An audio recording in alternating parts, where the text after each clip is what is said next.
Olá pessoal, tudo bem? Hoje então, quinta-feira, 21 horas, a nossa live aqui no Pediatra Fora da Caixa. Estamos esperando a doutora Janaíne, obstetra, para nossa live de hoje, que é a preparação para a gravidez e o que é importante nesse período, tá bom? Ela já está entrando.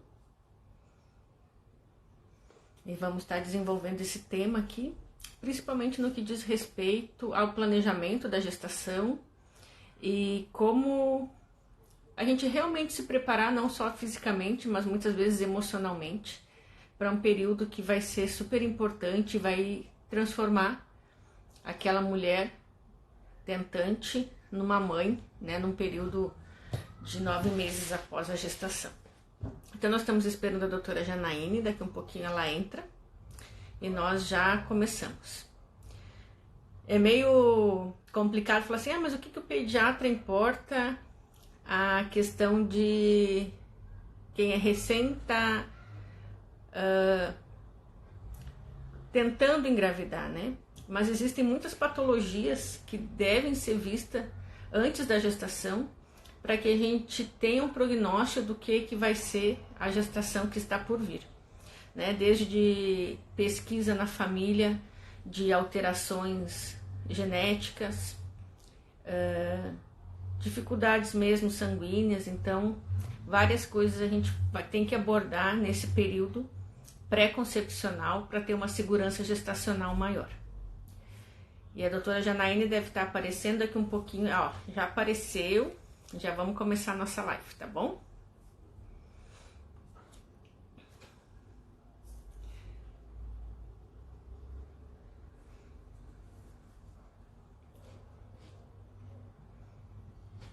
E quem quiser já mandando as suas dúvidas, pode já ir digitando que depois, quando for entrando as perguntas, a gente já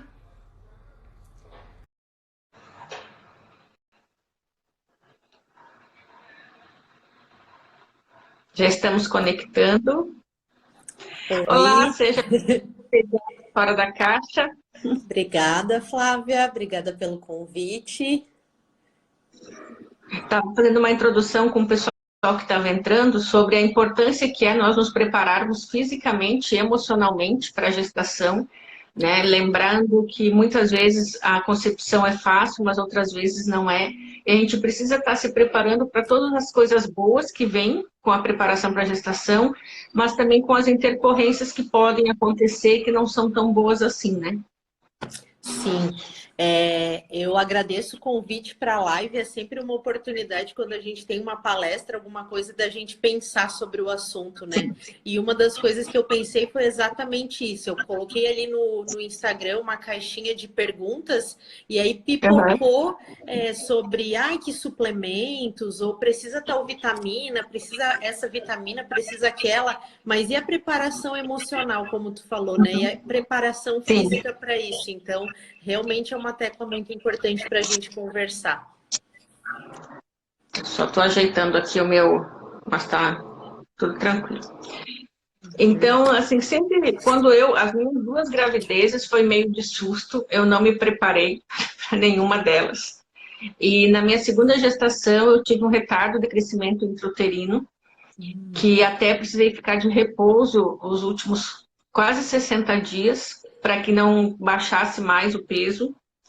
E nessa época eu trabalhava para Vale do Rio Doce, na Amazônia, e aí eu fui transferida para minha cidade de origem, eu voltei para o Rio Grande do Sul para fazer daí foi considerada uma gravidez de alto risco, e aí eles mandam o funcionário de volta para a cidade de origem até que se resolva tudo.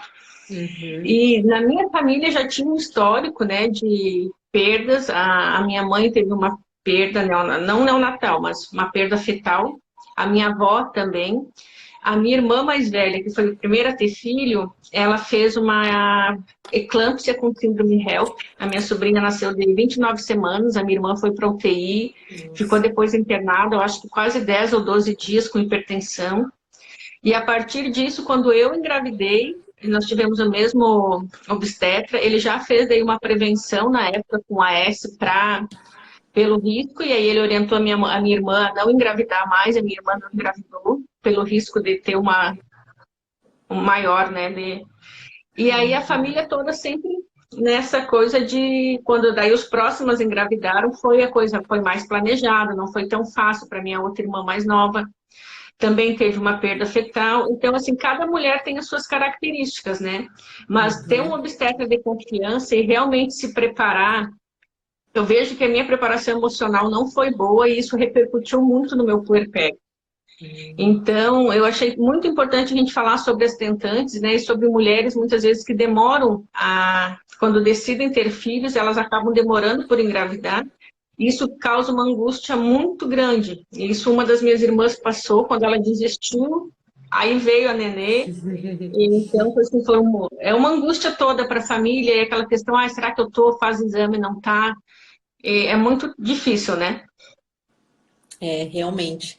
E aí, o que você falou sobre o obstetra, né? Uma das perguntas que eu recebi foi se a avaliação pré-concepcional pode ser feita com o seu ginecologista ou é melhor fazer com o obstetra. E aí eu comparo com a mesma indicação de que durante o pré-natal a gestante deve consultar um pediatra, né? Durante a gestação e não esperar quando engravidar. Por quê?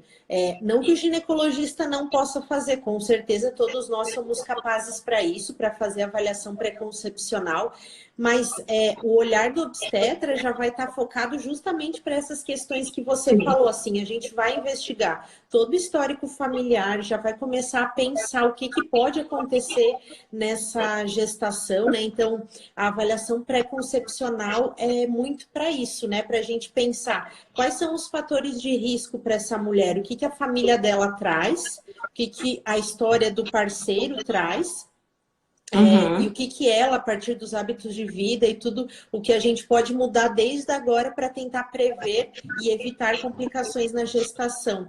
Então, por isso que pode ser feito com o ginecologista, avaliação pré-concepcional, mas se você tiver a oportunidade de já conhecer um obstetra, até para ver se rola afinidade, né? É a mesma coisa da questão do pediatra, para já ter alguém de referência a hora que o beta-HCG positivar, né? Então, por essas questões, acho mais válido passar numa consulta com o obstetra pré-concepcional. Que daí ele já vai até orientar, ou até se tem algum histórico familiar, né, já investigar algo relacionado àquilo. Isso. E é uma das coisas que a gente vê muito em pediatria, que muitas vezes, né, no final da gestação ocorre alguma intercorrência, ou até mesmo é visto algo no ultrassom morfológico. E aí, quando vai com a consulta com o especialista para ver o que pode ser feito, aí quando vê a questão familiar, vê que na família tem realmente essa síndrome, mas que então não foi pesquisada antes do pré-concepcional, até para a família se preparar, que teria uma chance baixa de isso acontecer, né? É uma dor muito grande para todas as famílias. Eu imagino que quando o plano A não dá certo, vem aquele plano B meio goela abaixo, que a coisa não é bem complicada, né? E aí, como você falou, né, quando a gente manifesta o desejo, né, de engravidar, é sempre importante, né, já que a gente está falando de pré-concepção, para quem vai ter uma gestação planejada, se perguntar o porquê, né? Por que eu quero ter filho, né? Quais são os meus objetivos com isso? O que eu espero dessa criança, para ver se às vezes a gente não está colocando até expectativa demais, né, em alguém que está por vir, de coisas que às vezes a gente que precisa suprir para nós mesmos antes, né? E até para ter uma noção assim de como sua vida vai ficar depois, porque muda muito, né? A maternidade muda muito. Completamente, né? Se for tudo saudável, né? Agora, e se algo acontecer, como tu falou, né? Aquele plano B ali. Então, realmente tem que ter essa preparação de propósito, né? E emocional também, né? Para aceitar. Eu costumo falar que a maternidade é uma caixinha de surpresas, né? Porque sempre vem vindo coisas novas que a gente como, claro, ser humano não tem controle de nada, mas sem filhos eu acho que a gente consegue ter uma ilusão de controle melhor. Com filhos eu acho que a coisa muda bastante, né? E nessa questão que tu falou assim, o que nos motiva a ter filhos? A gente precisa pensar muito que filhos é um projeto para a vida toda. Tu não se livra desse projeto. Não é um projeto que tu possa, não gostei, vou largar. Tipo aquele livro que tu começou meio chato, e aí, não vou mais, fechou e deixou encostado. Filho é um Uhum. projeto para a vida toda, né? E é um projeto com várias etapas, e cada etapa a gente precisa, às vezes, muito estudo e muita superação. E muitas vezes, socialmente, a gente tem aquela coisa. Eu passei por isso, eu acho que muitas mulheres passam por isso. Se você namora, pergunta quando você vai casar. Se você Sim, casou, pergunta quando vai ter o filho. Se teve o cumprir, primeiro filho, pergunta quando vai ser o segundo. Ninguém está satisfeito com a condição que você está atual. tem E que estar muitos cumprindo casados, tabelas, né?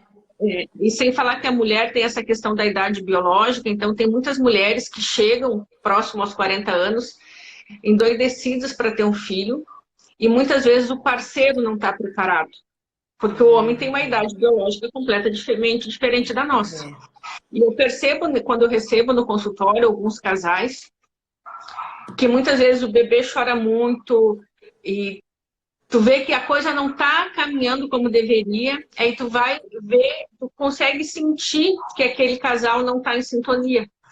Que a mãe queria muito ter o filho, mas não é a prioridade do pai.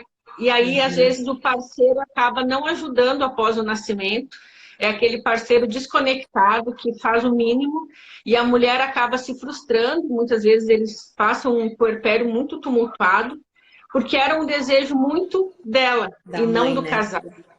É. E aí ele, como parceiro, ele topa a viagem, mas meio que a viagem que ele não tá afim de dividir despesa, sabe? Assim, que é aquela viagem que ele queria ir com tudo pago. Então, a gente precisa, nós mulheres, a gente precisa entender que muitas vezes nessa sociedade que a gente está, o filho acaba sendo não um fardo, mas um projeto muitas vezes nosso. E o parceiro está do nosso lado, mas talvez não conectado da forma que a gente gostaria. E muitas vezes esse parceiro pode sair da nossa vida 10, 12 anos depois e aquele projeto Uhum. continua sendo nosso. Nosso, né? Então a gente precisa ter uma certeza muito grande e entender que o filho é dos dois, mas que muitas vezes, como mãe, a gente vai acabar tendo uma carga mental muito maior do que aquele parceiro, né? Desde o início, né? Porque quem sofre as modificações no corpo somos nós, quem sofre modificações mentais desde o início da gestação somos nós, então realmente, e depois, né, com cuidados com o bebê, com essa criança, a mãe acaba assumindo mais esse papel, apesar de que hoje tem muitos pais participando junto, né? É, Sim. mas mãe é mãe, né? A conexão mãe-bebê ali, a responsabilidade acaba sendo sempre maior mesmo. Então a gente tem que estar disposta a pagar esse preço, né? Eu ainda não tenho filhos, mas quem tem diz que é o maior amor do mundo, né? Mas tem, como tudo na vida, tem um preço a se pagar, né? Então a gente tem que estar. Uhum. Tem que não, né? Às vezes vem de surpresa e igual vai ser a maior maravilha do mundo, mas quando a gente Sim. tem oportunidade de se preparar para isso, com certeza é muito bom, né? Para vocês como casal e também para esse Uhum. bebê.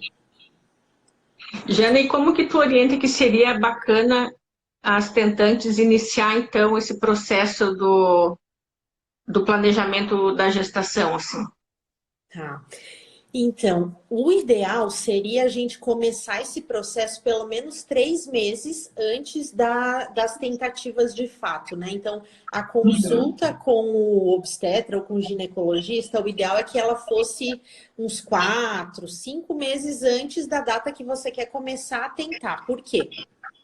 Nessa consulta pré-concepcional, como a gente falou, a gente vai estar avaliando todos os fatores de risco, né, dessa mulher. Então, a gente vai ver questão de exercício físico, se fuma, se não fuma, como é que está o peso, se está adequado, se não está. Questão de medicamentos, que doenças que tem. Então, a gente vai fazer toda uma avaliação física, emocional e de exames laboratoriais também, para avaliar como que está a saúde do casal, né? Não só da mulher, a Uhum. gente avalia sempre o casal. E aí, então, às vezes, a gente vai precisar de um tempo para propor as mudanças necessárias. E aí, por isso que eu falo que pelo menos uns 4 meses aí antes da tentativa Uhum. seria o ideal, porque aí é o tempo para o teu Agora, metabolismo Exatamente. Para a gente se melhorar, né? Hoje se fala muito nos 1000 dias, né, da vida da Uhum, criança, né, que envolve desde a pré-concepção até o primeiro ano de vida do bebê. Então, uhum, o que a gente faz hoje, se eu quero engravidar daqui a 3 meses, como eu me alimento hoje, como eu me exercito hoje, vai influenciar na saúde desse bebê. Então, quanto antes a gente uhum, começar, melhor. Sem contar que faz parte da avaliação de pré-concepção a questão de, além dos hábitos de vida, né, que eu falei, a questão de vacinas. Então, às vezes, a gente vai investigar o calendário vacinal daquela mulher não está em dia e tem algumas vacinas que precisam de um prazo, né, de uhum, fazer a vacina e esperar para engravidar. Então, às vezes, a gente precisa desse ajuste. uhum, Que mais?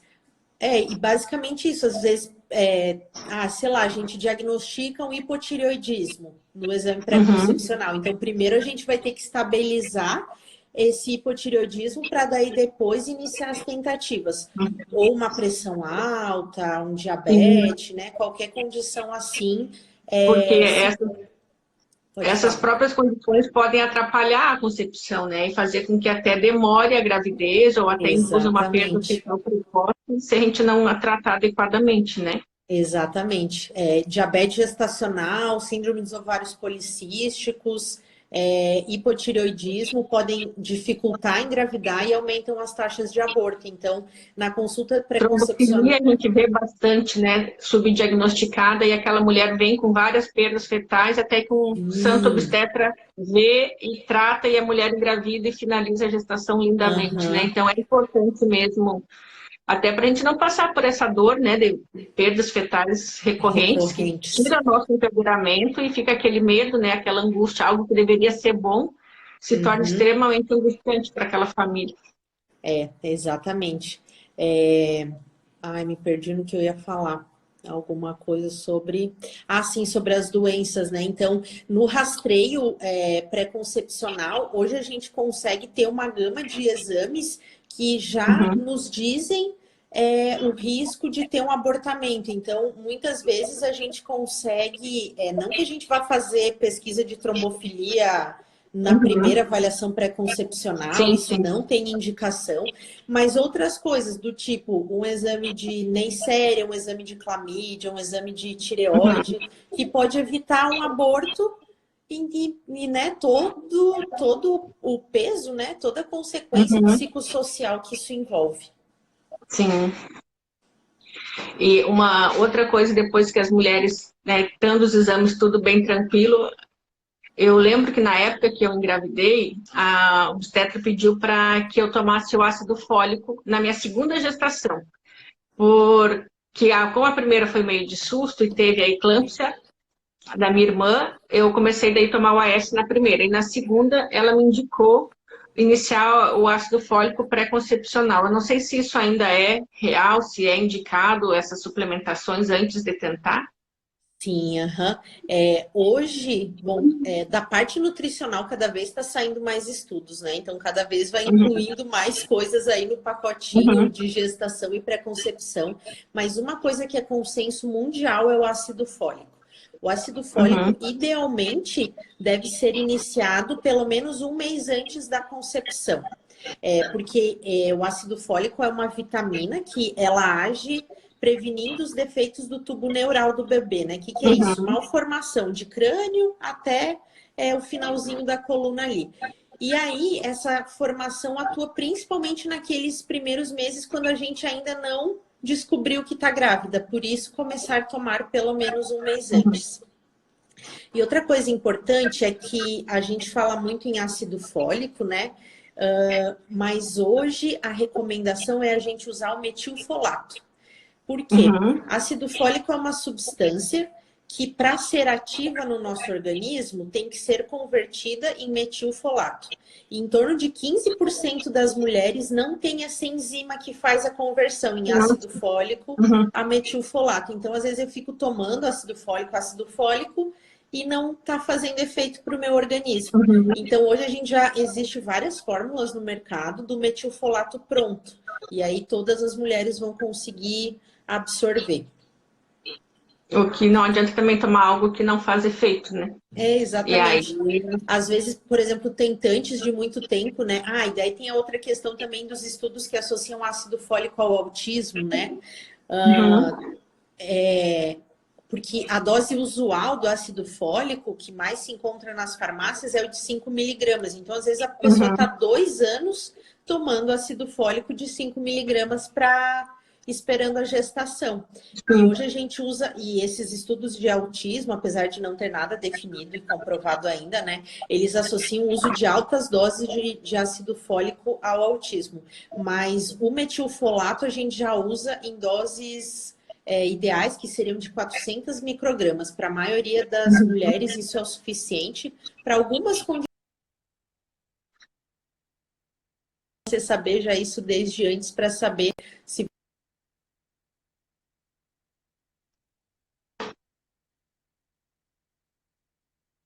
Eu não sei se é a minha conexão ou a da Jana. Pronto. Voltou. Uhum. Então a gente tem que cuidar até isso. Então é importante mesmo, né, ter um olhar do obstetra para que esse início seja feito. E tem a questão também do tempo do anticoncepcional até conseguir ovular. Tem realmente um tempo para que precisa parar para então começar a tentar? Então, depende muito do hormônio que tu usa. Tem Uhum, alguns que eles ficam depositados no organismo por mais tempo. E aí pode ser que tu demore um tempo até para voltar a menstruar e voltar a ovular. uhum, Mas de pílula anticoncepcional, a maioria, a tendência é que a fertilidade volte logo, assim. Então, uhum. não precisaria, né? Mas, claro, cada mulher reage de um jeito. Então, às vezes elas preferem, ai, não, eu prefiro fazer um tempo me cuidando sem hormônio para daí depois ver como vai ficar. E aí Realmente. nisso também tu já consegue ver, né, como é teu ciclo de verdade, porque se a gente está usando pílula anticoncepcional ou Uhum, injeção, anel, qualquer hormônio anticoncepcional, a gente não tem o nosso ciclo menstrual verdadeiro, né? E quando a gente para esse hormônio, então a gente vai realmente ver, como que é meu período fértil, como que eu me sinto, é, quanto é o tempo de duração do meu ciclo, né? Isso uhum, já ajuda o obstetra a calcular a idade gestacional, então tudo sim, isso ajuda se puder ficar um tempinho sem pílula, até para tu se conhecer, é interessante. uhum. E quanto tempo depois que eu começo a tentar, que é considerado assim, não, realmente a gente precisa investigar alguma provável infertilidade do casal, assim. Uhum. Para a maioria dos casais, das mulheres, a gente considera um ano normal. Uhum, Dependendo da faixa etária da mulher, a gente vai considerar 6 meses, porque o nosso relógio biológico é bem cruel. uhum, Apesar sim, de cada vez mais as mulheres cuidarem melhor da própria saúde, né? Estão comendo melhor, se exercitando mais. Isso não muda a qualidade genética dos nossos óvulos a ponto de nos uhum, permitir engravidar mais tarde. Então, a realidade é que a partir dos 35 anos, a mulher tem um risco maior de dificuldade para conseguir engravidar, de perdas gestacionais, né, principalmente uhum, precoces, os abortos de primeiro trimestre, e de desenvolver diabetes, pré-eclâmpsia, né, as complicações da gravidez, restrição de crescimento fetal. Então, após os 35 anos, se essa mulher demora 6 meses, a gente já avalia a questão da infertilidade, que é para não ficar perdendo mais tempo. A uhum, cada ano que passa, depois dos 30 anos de idade, a mulher vai perdendo, como se fosse perdendo a capacidade de engravidar, né? Ano a uhum. ano, a nossa fertilidade vai diminuindo. Então, depois dos 35 já acende uma lanterninha ali. Eu estava lendo um artigo esses dias sobre, que sempre falam sobre malformações ou do envelhecimento Sim. dos óvulos femininos, e eu li um artigo sobre, na verdade, o DNA masculino, né? Que pais velhos, considerados velhos, né, a partir dos 40, 50 anos, com mulheres jovens, têm um risco muito maior de ter alguma alteração no bebê, em virtude do DNA paterno. Então, se tinha muito, eu tinha, pelo menos na minha cabeça, essa coisa de que só quem envelhece é o óvulo, o Uhum. espermatozoide está sendo processado, né, mensalmente, ali, diariamente, estão se renovando, mas só que o DNA primário, na verdade, que não está no espermatozoide, que está na medula, que vai fazer tudo, aquelas células tronco, elas estão envelhecendo. Então, eu achei muito bacana isso aí, porque muitas vezes a gente bota aquele olhar, se tem um problema, a culpa é É da da mulher, mulher. porque a mulher tem mais de 35 anos. Mas aí tem Aham. um homem de 45, 50 anos, uma mulher jovem, e temos o mesmo problema, né? O DNA masculino também envelhece e ele também é responsável hoje por malformações e não só o DNA materno. Então tem que abrir o olho também o pessoal aí da segunda, terceira esposa, perto dos 60, 70. Não É, adianta que a coisa pode crespar também. é que diferente da mulher, o homem tem um tempo de fertilidade muito maior, Uhum, né? A nossa uhum. reserva em torno de 5 anos antes da menopausa, em teoria, a mulher já teria mais dificuldade para engravidar. Então, ali pelos Uhum, 45, né? Mas os homens não, eles têm capacidade de fecundidade por mais tempo, porém a uhum, qualidade altera, né? E aí sim. isso se deve muito aos estresses oxidativos, né? Por isso que novamente a gente bate na tecla dos hábitos de vida, né? Então, quanto Uhum, melhores os nossos hábitos de vida, melhor a qualidade do nosso DNA também, né? Se mantém por um tempo maior. Então, exercício físico, uma dieta legal vão ajudar a prevenir esse envelhecimento.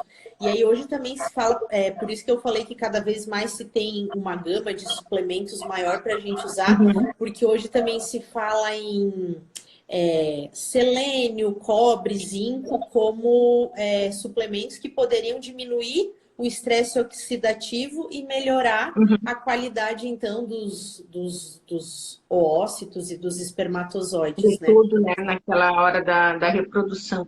E quando Uhum. uma mulher tem uma perda fetal, ela tem que realmente que esperar para uma nova gestação, que antigamente falava, tem que ser 3 meses de intervalo entre essa perda e a próxima, né? Isso é Sim. real mesmo? Então, os estudos atuais dizem que não faz diferença, né? Que a gente Uhum, poderia já logo em seguida iniciar as tentativas. O que eu oriento é muito o preparo emocional, né? Porque na maioria das vezes é um luto, né? E aí a gente tem um uhum, tempo para processar esse luto. Então, o que eu oriento para as minhas pacientes é viver uma fase de cada vez, né?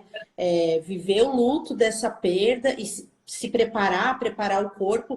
Às vezes, até se não tinha feito um preparo pré-concepcional antes, né? Que às vezes foi uma gestação no susto, acabou perdendo. uhum, Então, é uma oportunidade para a gente ver se está tudo legal, pesquisar sobre aquelas causas básicas de aborto de primeiro trimestre e aí uhum. sim, né?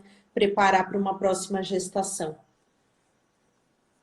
Isso eu acho que a questão realmente da perda é mais a preparação emocional mesmo, né? Emocional. Porque eu acho que deve vir, quando tem um novo teste positivo, vem toda aquela memória dolorosa, né, da gestação Uhum. anterior, da expectativa, da perda, de como vai ser, será que vai dar certo? E eu penso que deve sofrer até o tempo que realmente vê que a gravidez vingou, né, que vai ali Sim. passar do terceiro, quarto mês. É uma tensão, né? Principalmente para mulheres que tiveram 2 ou 3 abortos ou que tinham sangramentos, né? Nesses abortos, então, meu Deus, sentiu uma secreção na calcinha, já vai lá olhar. Então, Uhum. realmente, se pudesse se preparar, né? Psicologicamente para isso antes é muito importante. Ah, e aí lembrei de outra coisa que faz parte da avaliação pré-concepcional, consulta com Uhum. um dentista. Ah, que bacana, isso eu não sabia. Aham. Uma das orientações é sempre fazer uma revisão no dentista, porque a gente, qualquer infecção no corpo pode causar complicações na gestação, né? Principalmente aborto e Uhum. trabalho de parto prematuro. Então, uma infecção no dente também. Então, antes de engravidar, o ideal seria consultar com um dentista, ver se está tudo certinho, Uhum. fazer os tratamentos. Essa é uma recomendação formal. Mas Sim, a gente é acostumado a fazer check-up médico, check-up dentista, mas check-up psicológico não, né? ninguém faz, né? Ninguém faz. Então, para quem está se preparando também, se puder, né, consultar com um psicólogo, ver como é que tá tudo isso, ver o que tu pode se E até tu preparar. falou dessa questão aí do psicólogo e psiquiatra, a gente tem mulheres, né, que sofrem de doenças psiquiátricas, que tomam medicações e que estão bem Sim. controladas e que querem engravidar. Só que existem algumas medicações que não são muito boas para a gente estar engravidando com elas, né? Assim como para o bebê, não é bom também não, eu quero relaxar, vamos engravidar tomando um álcool naquele período ali. Então a mulher não sabe que está grávida, mas está relaxando com álcool para poder Uhum. conceber, e na verdade já está. E a gente sabe que o álcool na gestação é muito ruim, assim como algumas medicações, né, psiquiátricas para depressão, para transtorno bipolar, enfim. Como orientar essas mulheres, né, nesse período, né, as que gostam do relaxamento e as que precisam, né, do tratamento psiquiátrico?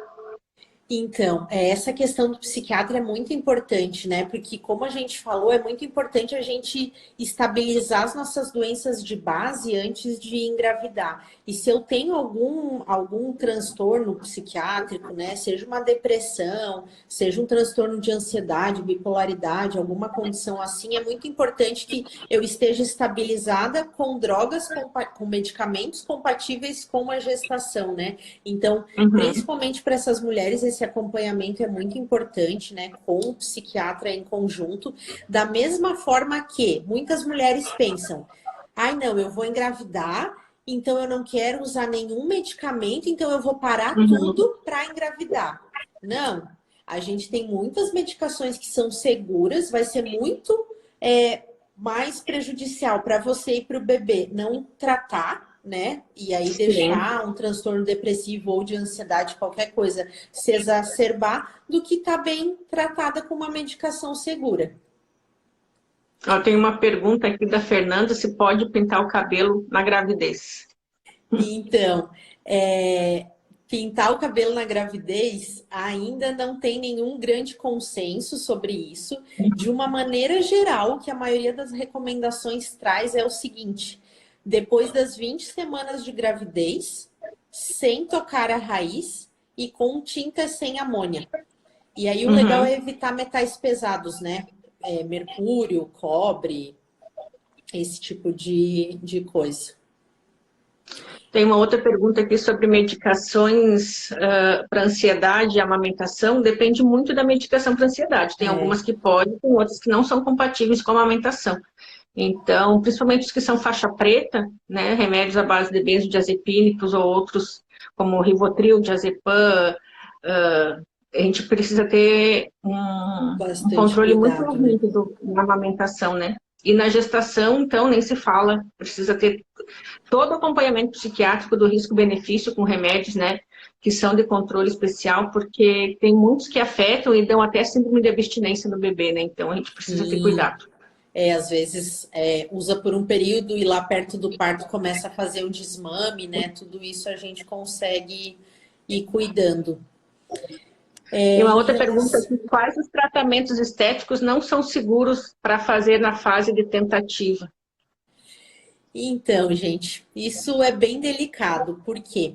Porque em medicina, tudo que a gente responde com segurança é porque foi testado em mulheres.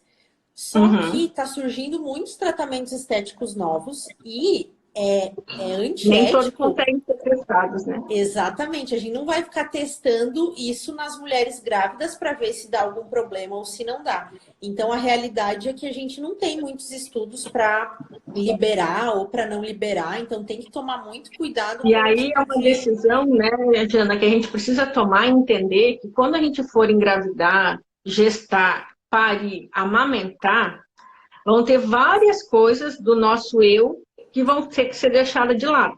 É, E muitas vezes a gente vai ter que se olhar no espelho, meio assim como eu estou hoje, meio descabelada, raiz por retocar, e a gente vai ter que superar isso.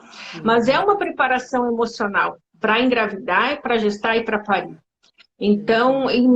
e mesmo para amamentar, né? Tem alguns livros depois que eu quero mostrar aqui para vocês que eu acho bem bacana para as tentantes, para entender um pouco dessa mudança. Eu sempre digo na minha consulta de pré-natal com os pais, é que vocês têm que entender que quando nasce um bebê, nasce uma mãe e nasce um pai.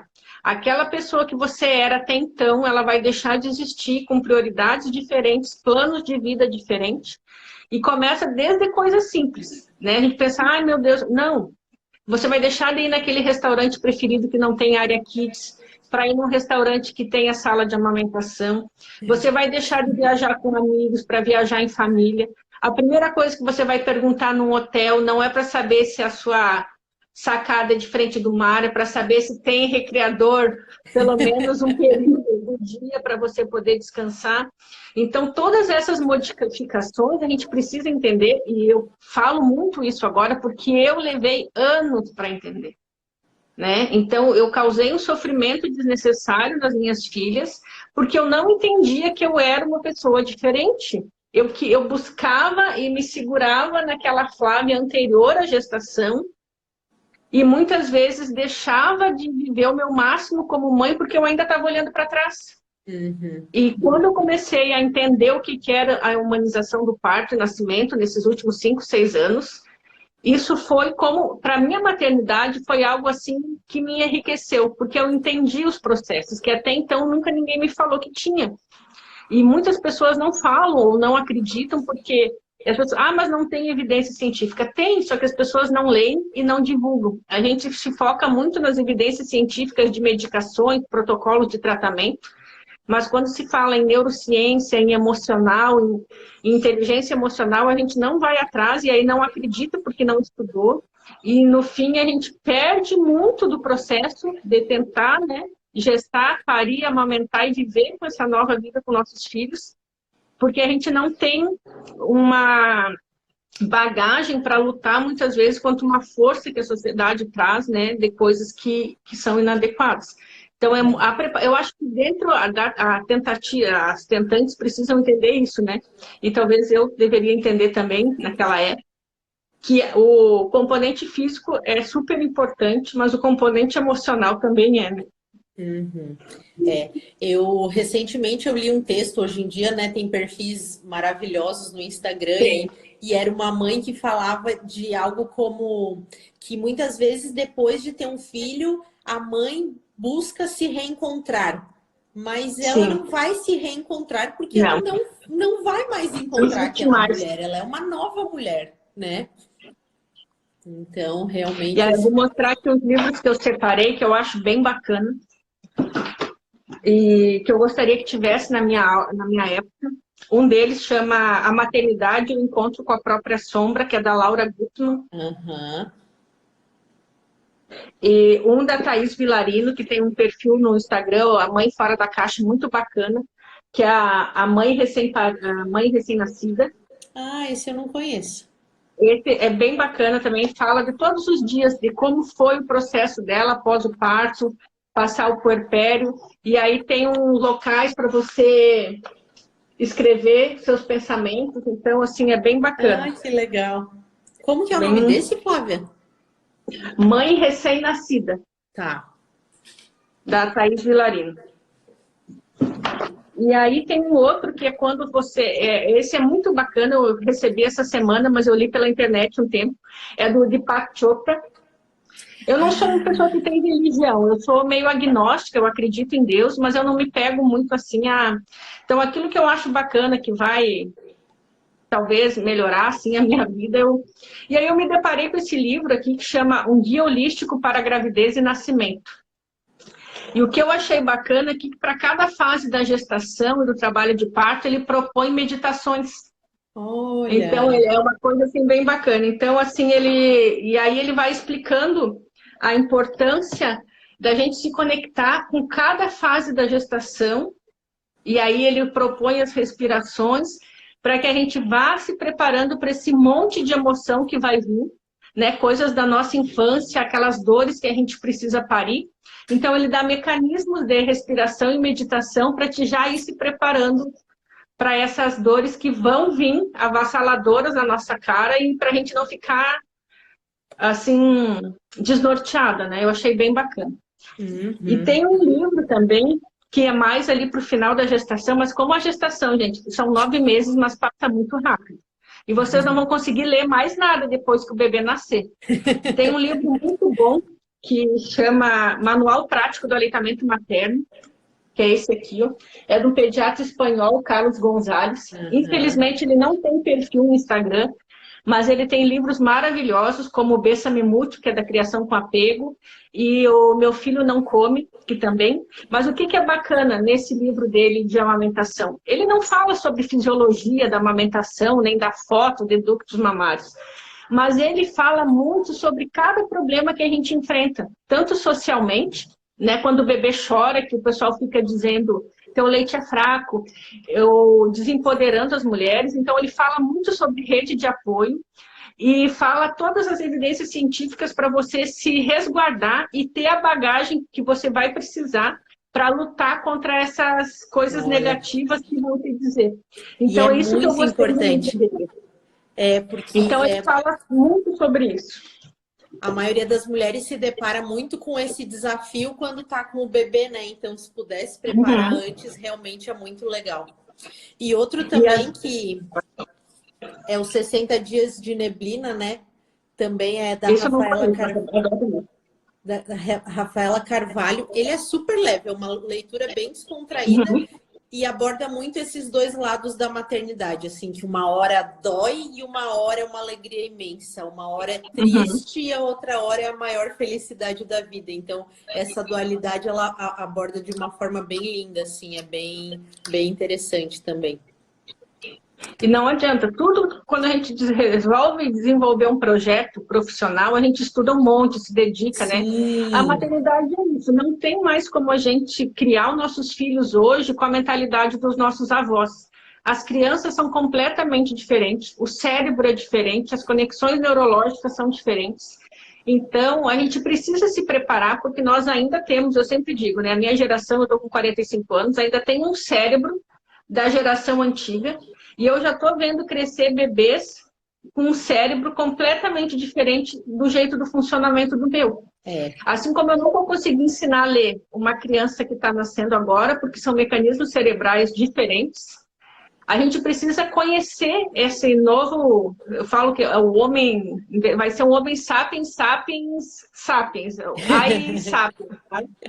Porque é completamente diferente. A gente não tem como mais fazer uma criação que não seja com apego, respeitando a personalidade da criança, entendendo o processo emotivo dela, porque hoje o ser humano mudou, as conexões mudaram e a gente precisa entender que o que os nossos pais falam para o nosso bem, querendo ajudar, não vai servir muitas vezes. E a gente tem que fazê-los entender que é uma outra geração e é uma outra criança, mas não é fácil, né? A gente, como família, passar por isso também. E também é muito importante poder fazer isso desde cedo, né? Porque uma coisa que eu sempre falo no pré-natal assim também, tá? Quem vai ser tua rede de apoio? Quais são os acordos que vocês têm com eles? Porque a hora que tá lá no auge do puerpério, lidar com essa diferença de gerações pode ser muito desafiante. E se tu já tem dentro de ti... Né? Se tu já tem dentro de ti a forma como tu quer criar o teu filho, é melhor que tu já combine isso antes, né? Com quem vai estar mais presente com vocês ali nessa fase, do que deixar para quando tiver tudo na flor das emoções, né? Não, não é só com a rede de apoio que a gente precisa combinar, e é uma coisa que eu falo sempre na minha consulta pré-natal.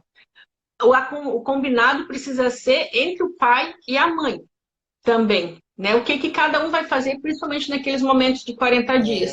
E eu sempre digo que ninguém é leitor de mentes. Não adianta aquele copo em cima da pia tá te incomodando e tu tá dentro da tua cabeça dizendo fulano não lavou o copo, porque fulano não tirou o copo, porque fulano... E o fulano nem viu aquele copo ali em cima, né? Então a gente precisa deixar algumas coisas combinadas. Qual vai ser o papel? Claro, a mulher tem um papel de amamentação, e o homem está ali provendo, mas tem algumas coisas, muitas vezes, que precisa ser combinado. Quem é que vai dar o banho, quem é que vai levar o lixo para fora. E parece ser uma coisa tão básica, mas com os hormônios à flor da pele, um lixo encostado na porta pode dar quase um divórcio. Ou então uma crise de choro que vai levar 5 horas para passar. Então a gente precisa ter os combinados, né? E o pai o tentante também, né, e que vai ser depois o grande protetor da família, né, contra uma rede de desapoio, o pai, ele precisa também se informar, estudar, e ele precisa estar entendendo que quando aquela mulher estiver na fragilidade, na vulnerabilidade do puerpério e dos próximos meses do aleitamento exclusivo, onde ela vai estar naquele medo e culpa, que não sabe se o bebê vai ganhar peso, todo mundo dizendo que a amamentação é isso ou aquilo, que ele vai ser o grande defensor e vai dizer, não, nós decidimos assim, eu confio na minha esposa e está tudo certo.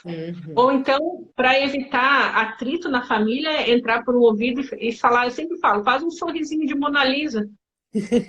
Não responde, só concorda e deixa passar, né?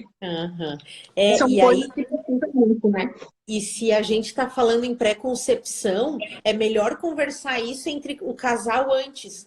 Porque, às vezes, até, como tu falou, né? Às vezes o marido nem quer tanto o filho como a mulher. Ou às vezes quer, mas imagina uma forma de criação totalmente diferente. Aí, quando estão vivendo tudo lá no puerpério, vê que os ideais são incompatíveis. Então, acordem isso antes de gerar essa criança, né? Para todo mundo vai ser muito mais suave. E até porque a criança é um ser que veio, né? E ela não tem culpa de nenhuma crise existencial da família ou de uma sogra dominante, né? E aquela que quer, muitas vezes, impor aquilo que para ela funcionou bem, mas que não é o que o casal quer, né? Eu tô vendo aqui, Flávia, se falta alguma coisa a gente falar. Algumas perguntas que surgiram no Instagram foi se existem suplementos que ajudam no processo de engravidar. Então, hoje tem algumas coisas em literatura já que facilitam, né?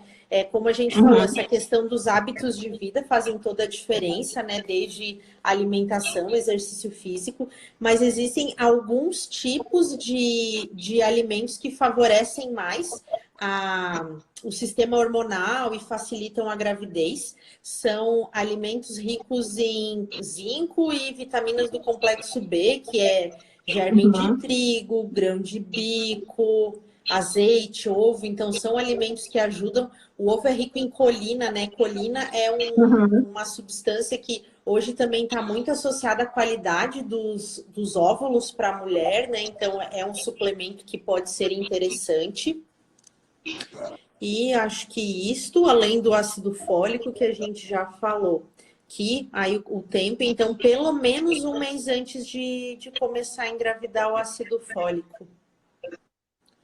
E daí também tinham perguntas sobre o tempo ali de fertilidade, né, que a gente já falou. Então, se faz mais de um ano, principalmente se faz 2 anos que vocês estão tentando e não conseguem, tem uma série de exames de sangue, tem exames de imagem, não é só da mulher, né, do homem também. Essa questão, como a Flávia bem lembrou, a saúde do homem, seja de idade ou seja de obesidade, pode influenciar na qualidade dos espermatozoides, então é importante avaliar tudo isso antes. Se estão tentando há mais de um ano e não está dando certo, o profissional mais recomendado para procurar é um especialista em fertilidade.